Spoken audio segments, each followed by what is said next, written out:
tendance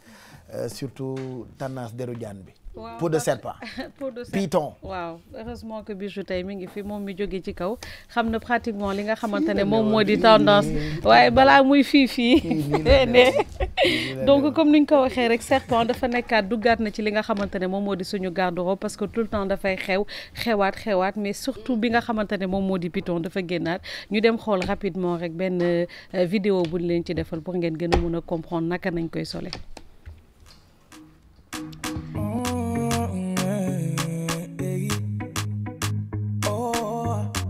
Le serpent fait son entrée dans la garde-robe des fashionistas. L'imprimé Snake a pris la place du léopard, qui a longtemps été l'incontournable des imprimés animaliers.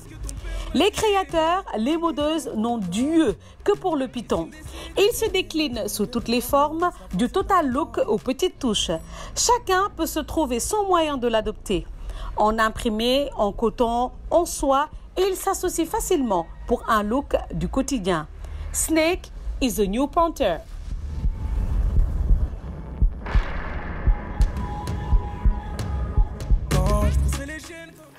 waaw donc loolu mooy tendance bi quoi sol lu nuroog deru jaan. voilà comme ni nga ko gisee rek Pape Cheikh python donc mu nekk style boo xamante ne léegi en ce moment c'est très prisé Bijou mi ngi koy wax léegi ci suuf comme moom mi ngi jógee tout récemment fi nga xamante ne moom moo di France donc boo demee ay Zara ak Italie waaw fu mu munti doon rek waaw Europe kon waaw ndeysaan sama doom ji ci bu njëkk bi da nga yaru woon waaye léegi comme takk nga waaye yaay bu waxee da ngay juban waaw kon yes waaw kon yes sama doom jàngi Mamadou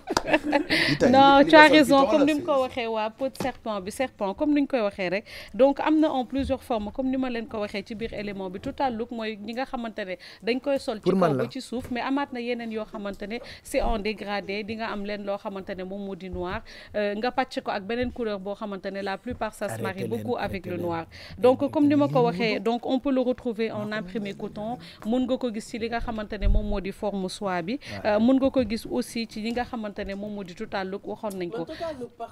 il y en a qui n'aiment pas trop moi perso waaw je n'aime pas je préfère am beneen haut boo xamante ne dama koy patché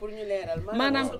voilà nga sol ko ci kaw ba ci suuf comme modèle yi nga xamante ne moom laa wane ci biir ça peut être benn pantalon ak haut wala mu nekk une robe longue whatever bu mu ci munti doon mais il y en a comme ni ñu ko waxee les goûts et les couleurs ne se discutent pas ku ci nekk boo koy adopté mun nga ko adopté à ton style donc comme ni ma leen ko waxee am na côté am na coton am na soie comme tey à peu près style bi ma sol ni on peut même le retrouver ci xeetu dàll yi nga xamante ne dañ koy sol ci suñu invité yi sax gis naa kenn sol na ko donc et pour les hommes aussi pour leur donner conseil eux aussi ils peuvent se faire plaisir mais amoon na ay photos yu ma waxoon donc ñoom ils seront plus en côté cuir mais couleur unie comme par exemple ay jeget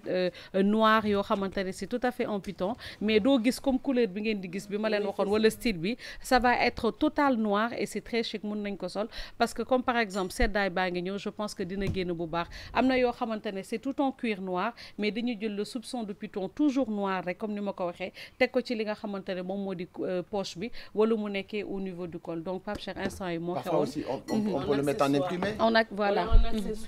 voilà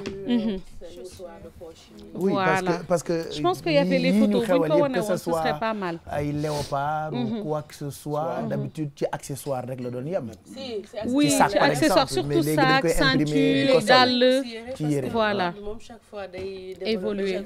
les stylistes ils s'amusent en fait ouais ils créent et puis après ñun dañuy topp tendance bi rek ba mu sës voilà léegi nag defee rek ñu sol ko waaw quand même effectivement mais sol lépp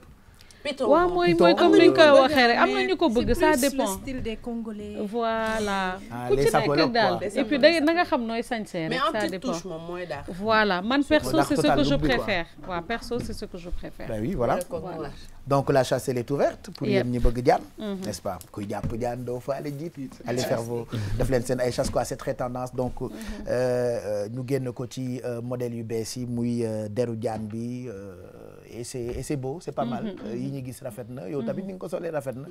yi nag dafa dang ngeen éviter yu dang yi il fait tellement chaud sol lu dang moom baaxul ku ci soletu lu dang bu deewee buñ ko autopsie dangaay baa ko rey mais nii mu féexee nii yaatu nii y a rien de tel